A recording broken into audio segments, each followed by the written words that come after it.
pessoal, tudo certinho? Vamos lá. Eu sou o professor Marcelo Kozer, de matemática. Estou nessa função da quarentena aí como todo mundo, não, mas com bastante gente. E decidi que a maneira que eu posso ajudar é postando aula na internet, né? Porque tem um monte de gente sem aula aí na colégio. Os colégios são todos parados, toda a rede pública, toda a rede privada. Então tem uma enormidade de gente aí sem aula, com tempo. Então nada melhor do que a gente tentar aproveitar esse tempo de uma maneira mais produtiva, né? A gente pegar aqui assim e conseguir fazer alguma coisa de útil desse período, porque quarentena não é férias, né, pessoal? Isso está sendo dito, todo mundo está falando, mas às vezes o aluno meio que demora a entender isso, né? Tipo, quarentena não é férias. A gente está aqui trabalhando, tem colégio com atividade EAD, tem cursinho com atividade EAD, então eu estou dando essa força aí para quem quiser estudar em casa, tá? A gente vai se comunicar basicamente por 2 lugares nesses cursos, serão 18 aulas, essa daqui é a primeira, tá? É o primeiro encontro que a gente está tendo. Essas aulas eu vou tentar manter uma certa periodicidade assim, de dias, mas enfim, tu nunca sabe, dia de manhã nessa situação. Eu tenho 2 canais aí pra gente se comunicar. O primeiro é via Facebook, que é onde as aulas vão ser transmitidas ao vivo, né? Então vai lá, facebook.com/, meu nome, que é Marcelo Kozer. Nessa página aqui, as aulas vão ser transmitidas ao vivo, né? Então se tu quiser acompanhar ao vivo, a princípio vai ser segunda, quarta e sexta, 6 da tarde, a não ser que não seja, tá? Não posso prometer nada. Mas nessa fanpage tem também o link para download da apostila, tá? Então tu vai ali, tem um linkzinho do Dropbox maroto, e aí tu baixa a apostila. Nessa apostila tem toda a parte teórica dessas aulas que a gente está discutindo, e tem também 10 exercícios de cada aula. Eu optei por não botar muita coisa, porque, sabe, não adianta. A gente vai falar mais sobre a matemática de forma conceitual do que uma coisa mais pragmática, assim, aquela coisa mais, porque nesse tipo de questão, porque, cara, é um momento diferente, é mais fácil a gente falar das coisas boas, né? E o outro canal que vai ter, onde eu vou postar as aulas, é no YouTube, tá vendo lá então? Eu tenho um canal no YouTube, youtube.com, que eu vou publicando as aulas à medida que eu vou gravando. Tá? Então fica uma coisa mais organizada, né? Isso aqui, esse meu E minúsculo ali parece um C, né? Mas enfim, fica uma coisa mais organizada pra gente acompanhar, certo? Nessas 18 aulas a gente vai tratar quase de tudo. Eu só não botei complexos e polinômios, porque daí já seria forçar a amizade, seria para fazer encontros curtos, assim, é uma matéria um pouco mais árida, né? Mas a gente vai trabalhar com diversos assuntos, tá? Com diversos tópicos de matemática. Vamos falar de função, vamos falar de logaritmo, vamos falar de geometria, vamos falar de combinatória, probabilidade e tal, uma série de coisas. Só que eu optei por começar por um assunto que é um assunto simples, é um assunto que não tem lá muita complicação, mas mesmo assim a gente tem muito o que aprender, que é porcentagem. Tá? Então essa vai ser nossa primeira abordagem aqui. Então a gente vai tratar nosso primeiro assunto do nosso curso, porcentagem. Esse é um assunto que, é bem importante tu dominar, assim, do tipo, é bem importante não só para Enem, vestibular, essa coisa mais pragmática, mas tu, enquanto cidadão, tu tem que dominar alguns conceitos de porcentagem, porque sempre que tu vai tratar com, por exemplo, o banco, os bancos presumem que a gente é idiota. Tipo, eles partem do pressuposto que a gente é idiota e aí fazem as propostas, fazem as ofertas deles e tal. A gente muitas vezes acaba não pensando muito e acaba comprando essa ideia. Por exemplo, só para ilustrar, teve um banco aí que fez um anúncio, uma promoção não, porque nesse tempo de quarentena, agora que o pessoal precisa de uma força, então a gente vai aumentar o limite do cartão de crédito em 10%. Isso, aumentar a capacidade de endividamento com a coisa que mais cobra a taxa deles, todos os pacotes dele, o que mais cobra a taxa é cartão de crédito, não é exatamente um favor, né? Teria várias outras coisas para se fazer que antes de aumentar o limite do cartão de crédito, tá? Mas, enfim, por que o conceito de porcentagem é importante? Por exemplo, quando a gente quer comparar 2 valores, a gente pode comparar essas duas grandezas de dois jeitos. Tem um jeito que é o que se chama de variação absoluta e tem outro jeito que se chama variação relativa. A variação absoluta, tipo entre dois números, né? Então se a gente for pegar, se eu quero saber como é que eu comparo de modo absoluto dois números, a gente subtrai os dois. A gente faz A menos B, certo? E aí a gente interpreta o resultado. Outra maneira de tu comparar dois números é o que a gente chama de variação relativa entre os dois números, que daí a gente vai dividir esses dois. Tá? Então a gente vai aprender a ler esses dois resultados e eu vou te mostrar por que a variação relativa ela é mais importante, ela é mais rica do que a variação absoluta. Porque pensa só, se eu subtraio dois números, se eu faço a diferença entre dois números e a resposta é 1000, tá? Digamos assim, o cara vai pegar lá, tu está começando aí uma bolsa de pesquisa, um estágio na faculdade, sei lá, um trabalho. E aí a diferença entre o que tu está pedindo e o que o empregador está oferecendo é de R$1000. A gente provavelmente tem um problema, né? Sei lá, tu está pedindo 1.500 e ele está pedindo 500. Mas agora pensa na renovação de treinador do Grêmio do Inter, por exemplo. Ah, não. A diferença entre o que o Inter oferece e o que o treinador está pedindo é de R$1000. Isso não é um problema, né? Ah, tá. O cara está pedindo 300 mil e o Inter está oferecendo 299 mil. Tá vendo? Então, quando a gente simplesmente subtrai dois números, o resultado não quer dizer muito. Por exemplo, o cara vai fazer pão, por exemplo. Vai fazer pão para meio quilo de farinha, tu vai usar 5 gramas de sal, 10 gramas de sal. Tá? Então 10 gramas de sal. Se tu usar 12 gramas de sal, tu vai pensar assim, 12 menos 10, só 2 graminhas. Pô, 2 graminhas. Pô, mas é significativo, tu não pode comparar dois em si, não diz nada. Por isso que quando a gente divide os dois números, esse resultado ele é mais coerente. Tá vendo assim, ó? A gente vai pegar, que nem vamos pegar esse exemplo do pão que eu acabei de dar. Vamos pegar aqui assim, ó, eu tenho aqui 12 gramas e em vez de 10. Pronto, ó. Esse resultado aqui vai dar 1.2. Sempre que a gente dividir dois números inteiros, que é o caso do que acontece nos problemas de dia a dia, né? A gente está trabalhando com números não só inteiros, racionais também, né? Sempre que a gente dividir dois números racionais, a resposta sempre vai ser um número cuja dízima ou ela termina, que nem é o caso desse, 1.2, ou ela é infinita sempre igual, do tipo 1/3, que é 0.3333 e assim por diante. Tá? Quando a gente olha esse número, 1.2, a gente já sabe que, bom, o numerador é maior porque deu maior do que 1, certo? Mas o que vai ser a leitura, assim? Por que o conceito de porcentagem ele é tão importante? Ó? Se a gente for falar em porcentagem, a definição formal de porcentagem, A% é simplesmente um disfarce para fração. Então, eu vou pegar aqui, eu estou querendo disfarçar a fração com o denominador 100. Só isso. Por que você optou por fazer isso? Bom, imagina num jornal, uma diagramação, como seria um pé no saco ter que diagramar um jornal e ter um monte de fração. Fora que as pessoas em geral não gostam de fração, né? Então a ideia de criar um símbolo para porcentagem foi para tornar a leitura, a comunicação, a escrita, tudo mais simples. Mas por que se escolheu o denominador 100? Podia ter sido qualquer um. Podia ter sido 32, podia ter sido 75. Por que 100 é um denominador bom? Bom, a gente trabalha com o que se chama de base decimal. A nossa base é base 10. A nossa numeração é em base 10. Por exemplo, quando a gente fala 372, vamos escrever aqui, se eu falar 372, a posição de cada algarismo é relevante, né? Aqui significa um número de centenas, o segundo significa um número de dezenas, e por fim, o terceiro significa o número de unidades.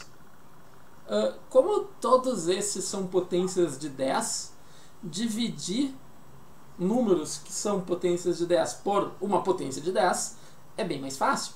Tá? Então, tu vai concordar comigo que não é um desafio Por exemplo, vamos fazer de cabeça aqui uma divisão, vamos dividir aqui 147 sobre 100. Tem que ser um gênio para fazer isso, né? 1,47, né? Tipo, é só a transição da vírgula é justamente essa divisão por 100, né? É a vantagem da gente ter base 10. Então, por isso que se escolheu a base 100. Podia ter sido base 10, podia ter sido base 1000. Em química tem algumas coisas que é parte por milhão, né? Tudo depende da ordem de grandeza, né? Mas hoje em dia a gente vê que base 10, se fosse sobre 10 seria pequenininho e 1000 é muito grande, né? A gente está acostumado com 100, então isso faz bastante sentido, tá? Então porcentagem num primeiro momento é só isso daí, certo? É só um símbolo para uma fração. Só que a porcentagem ela é interessante quando a gente está falando num contexto. Vamos olhar aqui assim, vamos limpar o quadro aqui. Quando a gente está falando de um contexto, vamos escrever formalmente aqui. Se eu estou falando A% de B. Tá? Então isso aqui está escrito em matemática. Tá? Desculpa, em português. A gente está comunicando em língua portuguesa tantos por cento de B. Tá? Isso aqui escrito em matemática vai ficar da seguinte maneira. Vai ficar aqui. A sobre 100 vezes B. Então é assim que a gente comunica A% de B. A gente vai saber escrever. Tá? Então isso é importante para a gente ganhar um pouco mais de agilidade no raciocínio. Em vez de pensar em regra de 3, por exemplo, que é um recurso que muita gente usa para porcentagem, é bem interessante que a gente consiga uma certa agilidade na forma de pensar, porque a regra de 3 é uma ferramenta bem importante, bem útil, só que ela engessa, né? Ela deixa a coisa mais devagar, e quando a gente for falar, a gente vai falar daqui a pouco mais sobre taxa de cartão de crédito, por exemplo, daí não tem como fazer regra de 3. A gente tem que saber trabalhar a coisa de um jeito mais simples, tá? Então, seria bem legal que tu conseguisse fazer as duas vertentes, Por exemplo, eu quero calcular 75% de 30. Bom, para fazer essa conta na calculadora, tu vai aqui assim e põe 0,75 vezes 30. Tá vendo? Tu faz a conta, tu não precisa usar o botão de porcento da calculadora, tu pode usar essa ferramenta aqui, certo? Também é interessante, tu conseguir fazer uma leitura do percentual, que nem a gente tem aqui assim, lembra que a gente dividiu 12 por 10 e a gente obteve 1,2. Eu botei 12 gramas de sal em vez de 10 gramas. Tá? Então, o que a gente consegue visualizar aqui assim, deixa eu só trocar de cor aqui. O que significa, como é que a gente interpreta esse número aqui, do tipo, 1,2, qual é a fração que dá 1,2? É 120 sobre 100. Ou seja, isso aqui é um disfarce para 120%. Tá? Então, quando a gente dividiu 12 por 10 e obteve 1,2, a gente chegou à leitura, então é 120%. Significa que 12 gramas de sal corresponde a 120% do que os 10 gramas de sal que a gente colocaria. Só que é interessante assim, quando eu divido dois números e eles são iguais, o resultado é 1. 1 é 100%. Então, o 100% é meio que o divisor de águas da gente, do tipo assim, de 100% para cima a gente aumenta, de 100% para baixo é o que a gente perde. Então, olha como a gente já consegue fazer uma leitura mais inteligente do problema. Pronto, então eu coloquei 20% a mais do que eu deveria. Por isso que a divisão de números ela é significativa. Se eu falo que eu botei 2 gramas a mais de sal, 2 gramas a mais de sal, dependendo do contexto do problema, isso não faz a menor diferença. Tu vai curar 10 kg de barriga de porco para fazer bacon, 2 gramas de sal não faz a menor diferença. Agora, 20% a mais de sal é muito mais sal, certo? Consegue ver a diferença de leitura entre os dois números? Assim, então, por isso que dividir dois números é uma ferramenta tão importante, tá? E olha só como essa leitura assim, de coisas ela nos ajuda. Vamos fazer, a partir dessa leitura de problemas, vamos fazer aqui alguns exemplinhos, tá? para que tu veja como isso é interessante. O primeiro exemplo é um exemplo envolvendo aí, por exemplo, taxa de conveniência ou taxa de administração. Vamos fazer aqui assim. Então, digamos que eu tenho, então, que eu vou produzir um show e o ingresso para esse show custe R$100, tá? Então, eu decidi que eu vou cobrar aqui R$100, fiz as contas todas, vou cobrar R$100 por pessoa para participar do show, certo? Só que a gente vai fazer também, a gente vai vender online, certo? Vender numa ferramenta, num site desses que tem que cuidar para não falar os nomes agora, né? Vai ficar isso gravado, vai vender no site, e o site cobra uma taxa de 15%, tá? Então a gente tem aqui uma taxa do site que é de 15%.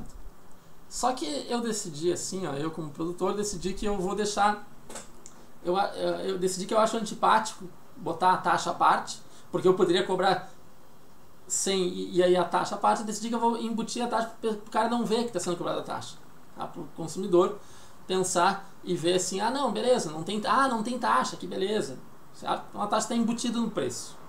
Quanto que eu tenho que cobrar da pessoa se eu quero receber R$100 por pessoa? Bom, qualquer pessoa assim que responda isso sem pensar vai te responder 115, certo? Isso aqui é um raciocínio bem automático. Bom, né? Então, se ele quer R$100 e quer botar a taxa de 15%, ele vai cobrar 115, certo? Mas repara no que vai acontecer aqui assim, digamos que a gente cobra então 115. Bom, a gente sabe aqui, que a taxa ela vai ser 15% de 115, né? Certo? O servidor não sabe que tu está embutindo. Ele está embutindo a taxa. Então vamos fazer 115. Então ele vai cobrar 15% de 115. Certo? Como é que a gente calcula isso aqui, Bom, 15% de 115. Vamos fazer a calculadora aqui. 15% vezes 115 vai te dar 17,25. Tá, mas se essa taxa aqui vai ser 17,25, olha o que vai acontecer com o nosso preço. Tu vai cobrar da pessoa 115, a taxa vai ser 17,25 e o promotor, eu no caso, né, eu vou receber a diferença entre isso daí, né? Eu vou receber 97,75. Ou seja, estou no prejuízo. Eu queria receber 100. Se eu queria receber 100 e estou recebendo 97,75, eu estou perdendo 2,25 a cada ingresso. Tá, mas é só 2,25 mil. Imagina se são um show para 50 mil pessoas. Aí o prejuízo já é de 100 mil reais. Tá vendo? Então, às vezes a gente pensa em porcentagem de uma maneira simplória e acaba se enganando. Vamos mostrar como é que a gente faz para resolver esse problema aqui. O que a gente não sabe na jogada aqui? A gente não sabe na jogada é o preço final. Eu não sei quanto que é o preço, certo? O preço é justamente quem eu estou querendo descobrir. Só que eu sei o que vai acontecer, para onde vai o preço. A gente sabe que desse preço, 15% do preço vai pro site, que está vendendo pra gente, e 85% do preço vai pro produtor. Então, isso a gente tem certeza, né? Se toda venda que for feita, o cara vai cobrar uma taxa de 15%, então 15% vai para um, 85% vai para o outro. Só que, qual que é a chave para enxergar aqui? A chave é a gente enxergar que esse valor aqui, a gente sabe quanto eu quero que seja. Esse valor aqui não é uma incógnita. Esse valor aqui é R$100. Então pronto, eu sei que 85% do preço tem que ser R$100. Ah, tá, então o preço que a gente vai estar cobrando é 100 divididos por 0,85. E vamos pegar aqui nossa calculadora. Devia ter feito essas contas antes e decorado quanto é, mas enfim. Prefiro uma natural, né? Vai te dar 117,64. Então essa aqui, o valor aqui então é aproximadamente 117,64. Então pronto, ó. Aí tu vai receber 100 e o site vai receber 117,64, né? Tu queria receber R$100, tá vendo? Então, quando a gente pensa meio de cara assim, quando a gente pensa meio rápido, geralmente em porcentagem, quando a gente pensa meio rápido, a gente se confunde, a gente pode fazer algum tipo de erro. Então não é a melhor matéria do mundo para a gente pensar de forma afobada. Vamos fazer outro exemplo para tu ver como a gente sabe pouco disso, de porcentagem, ó. Digamos que eu tenho então um produto que custa R$100, tá? Podia ser qualquer número, né? Eu falo 100 porque, sei lá, né? Aula de porcentagem, enfim. Então, ó, só que ele custa R$100 à vista. Outra maneira de tu comprar esse produto é em 2 vezes de 60. 2 vezes de 60 com entrada. Tá? A entrada é uma delas, tá? Então, a entrada é uma das vezes 60 e a segunda um mês depois. A minha pergunta é a seguinte, ó. Qual é a taxa de juros que eu tô cobrando de ti para tu fazer esse negócio? O que a pessoa vai responder de cara? Ah, barbada, né? R$100 à vista. 2 de 60, 120. Tá? Em vez de 100, 120, tá cobrando 20% de juros. Não, tá errado, né? Errado porque a gente não sabe direito o que é juros, né? Tipo, juros é uma taxa que se cobra sobre a dívida. Então a gente tem que passar no seguinte, ó. Digamos que eu vou estar vendendo então aqui meu tererê por R$100 à vista, um tererê bem caro. E aí eu ofereço pra ti comprar ele em 2 de 60. Aí tu vai, agora não dá pra comprar aqui em casa, né, porque a gente tá em quarentena, mas enfim. Tu comprou o tererê, me pagou a primeira parcela, me pagou 60. Então, no momento da compra, ó, na hora que o negócio foi feito, tu me devia 100, certo? Tu me pagou 60 de entrada. Então, tu vai ter 40. Então, esse 40 aqui é a tua dívida comigo. Então, tu pegou teu tererê aqui, foi embora, tu saiu daqui de casa me devendo 40. O que as pessoas às vezes pensam? Não, ele tá devendo 60. Não, 60 é um mês depois. Se tu quiser descer o elevador, quer saber? Eu vou pagar tudo agora. Tu volta no elevador, bate na minha porta, olha só, tá aqui os 40 que estão faltando. Não é 60. 60 é um mês depois, certo? Então, quando a gente vai falar na segunda parcela, só que a segunda parcela acordada, a segunda parcela é de 60. Aqui, ó, beleza, R$60. Só que toda parcela, ela é composta por 2 coisas. Pela dívida e pelos juros. Se for sem juros, o juros é 0, então só abate a dívida. Nesse caso aqui, ó, a gente sabe a dívida. A dívida é 40. Tá, perfeito. Mas a parcela é 60. Se a parcela é 60 e a dívida é 40, significa que os juros é o 20 que falta. Correto? Então, o que a gente vai pensar se a gente for pegar a taxa? A taxa de juros aqui, ó, ela vai ser justamente, ó, quanto que os juros representa da dívida. Aqui nesse caso vai ser 20 de 40, que vai dar 0,5, e 0,5 em porcentagem, 50%, inacreditável, 50%. Então tu vê como se a gente responde meio que afobado ao pé da letra, como a gente erra, né? A gente tem muita chance de errar. As contas, né? Então, se a gente tivesse respondido meio afobado, 20% porque eu vou pagar 120 vezes de 100. E uma coisa curiosa é que geralmente quando a gente erra porcentagem a gente sai perdendo, né? É raríssimo tu errar e sair ganhando. Então, os erros em porcentagem eles depõem contra nós, certo? Mas o que é o conceito mais importante para a gente pegar e tratar aí de porcentagem, tá? A grande coisa que tu tem que entender é como que a gente faz para trabalhar com um conceito aí que é chamado variação percentual. Tá? Isso aqui é fundamental que tu entenda, certo? Aí tu consegue fazer um monte de conta mais sofisticada a partir disso. A gente tem duas coisas, tá? Existe a variação percentual propriamente dita, tá?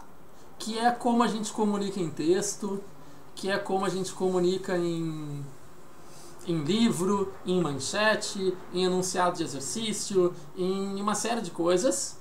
E existe também, ó, o que é chamado de fator de variação. Tá? Não é um nome clássico, né? Tem professor que chama isso diferente, mas é importante tu ver. Qual é a diferença entre o fator de variação e a variação percentual? A variação percentual, que nem eu te disse, vai aparecer em todas as situações cotidianas. O fator de variação ele vai aparecer quando a gente fizer conta. Então, na hora que a gente for efetivar a conta, a gente vai usar o fator de variação. Certo? Como é que um está conectado com o outro? Da seguinte fórmula. O fator de variação ele é sempre 100%, mais ou menos, né? Depende se a variação está ganhando ou perdendo, a variação percentual. Tá? Então, a partir de um, eu sei o outro.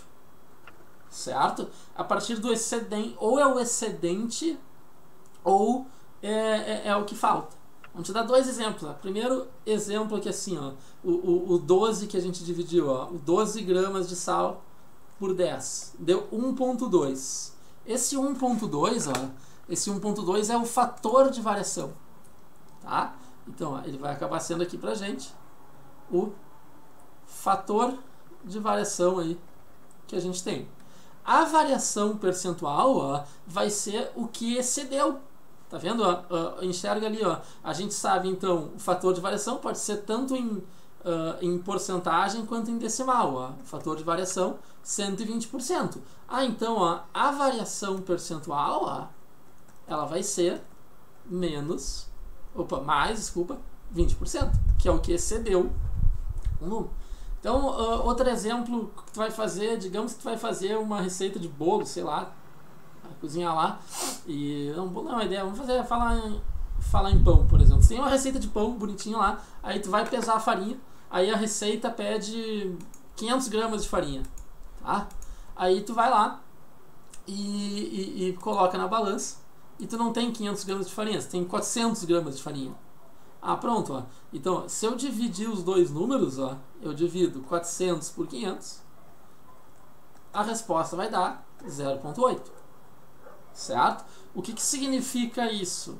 0.8 significa que o nosso fator de variação ele é 80%.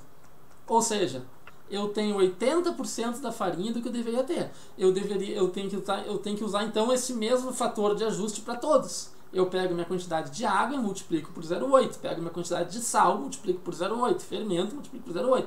E tudo em diante. Só que, ó, quanto que é a variação percentual nesse caso aqui assim, ó? A variação percentual, ela tá diminuindo 20%, né? Então, significa que eu tenho 20% a menos. Por exemplo, quando a gente fala em desconto, é um eufemismo, né?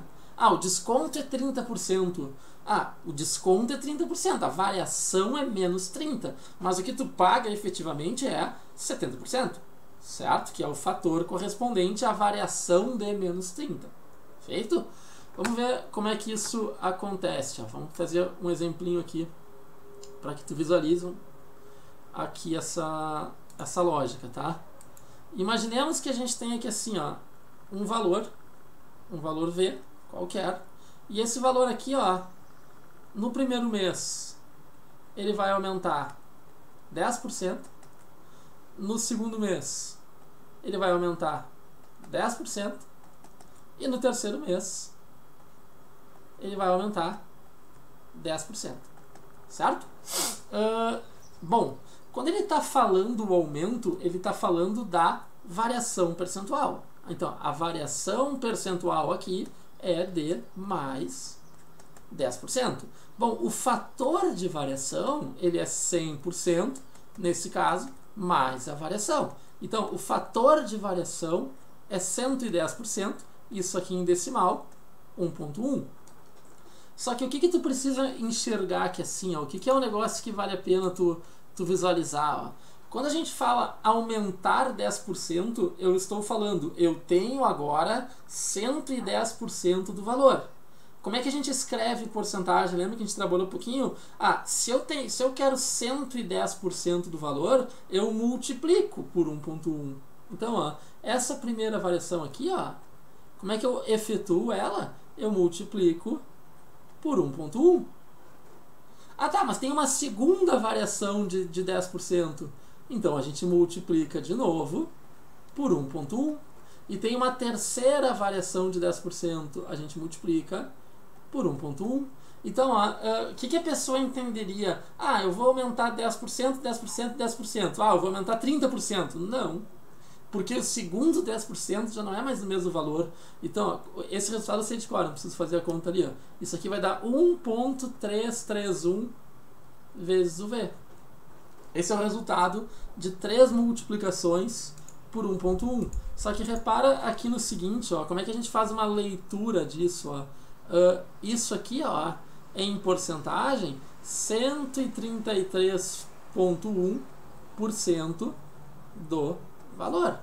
Só que esse 133,1% do valor é o fator de variação. Qual que é a variação, então? Ó? A variação percentual é justamente quanto que excedeu o 100%, que é o 33,1%. Então, eu posso dizer que a variação acumulada é de 33,1%. Em 10 aumentos de 3%, em 3 aumentos de 10%, a variação acumulada é de 33,1%. A gente faz multiplicando. Tá vendo? Então, é bem importante tu entender isso aqui. Ó. Eu tenho um valor 1, vou chegar num valor 2, e isso vai sofrer uma variação, ó, mais ou menos. Sempre que eu quero incorporar isso aqui, ó, é só multiplicar. Aí eu vou multiplicar pelo fator de variação correspondente. Então, toda a variação percentual que tu quer acumular, tu acumula multiplicando pelo fator de variação correspondente. Certo? Vamos fazer um último exemplo aqui para a gente encerrar. Comecei falando de cartão de crédito, vou terminar falando de cartão de crédito, então, tá? Digamos que um cartão de crédito tem uma taxa de juros de 12%. Tá? Lembra aquele banco lá que eu falei para ti que aumentar a tua capacidade de endividamento no cartão de crédito, eles cobram isso, mais ou menos. Às vezes mais, às vezes menos, mas é 12% ao mês, né? Desculpa, isso é importante deixar claro aqui assim. Taxa ao mês. Tá? Vamos perguntar aqui assim, ó. Qual vai ser a taxa anual? Só para ter uma ideia do tamanho da roubada que é isso. Certo? Tipo, o tamanho da roubada que é ficar devendo para cartão de crédito. Certo? Significa que todo mês te cobra 12% em relação à dívida. Tá? O que é um raciocínio errado? Tá? Eu vou começar fazendo errado para tu ver a discrepância. Vou até escrever aqui, porque vai que alguém... Ó, o raciocínio errado. O cara pensa assim, ó. São 12 meses, um ano, né? Então, eu faço 12 vezes 12% e a taxa anual seria 144% ao ano. Certo? Ó, eu já deixei aqui, isso está errado, tá? Mas é o que a gente pensa. Aí o cara pensa, mas 144% ao ano, puta merda, é uma taxa pesada, né? Cara, é pior. Porque, lembra o que eu te disse aqui assim, ó. Se eu tenho aqui um valor 1 e quero chegar num valor 2, aumentando 12%, isso aqui, ó, vai ser acumulado multiplicando por 1.12. Porque ó, essa taxa aqui, ó, é a nossa variação percentual. O fator de variação O fator de variação correspondente a essa taxa aqui é de 112%. E a gente acabou de ver que toda variação que eu quero acumular, eu tenho que acumular multiplicando. Ah, tá. Mas então, ó, o que a gente sabe? Se eu vou ter 12 meses, ó, esse aqui é o raciocínio certo, tá? Se eu vou ter 12 meses, eu vou ter que ter obrigatoriamente 12 multiplicações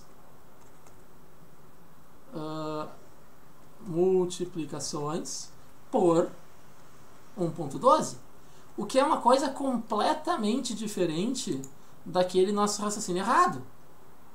Aquele nosso raciocínio errado eu multipliquei 12 por 12, vou botar aqui um errado grandão porque não quero que ninguém se confunda depois. Tá vendo? Se eu quero fazer isso aqui, ó, eu tenho aqui o valor, certo?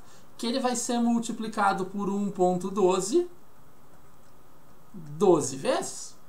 Tá? Então, para tu fazer 12 multiplicações, é o expoente 12. Esse valor aqui eu não sei de cor, então vamos fazer aqui 1.12 elevado na 12. Essa resposta aqui dá aproximadamente, ó, esse valor aqui, 3.89.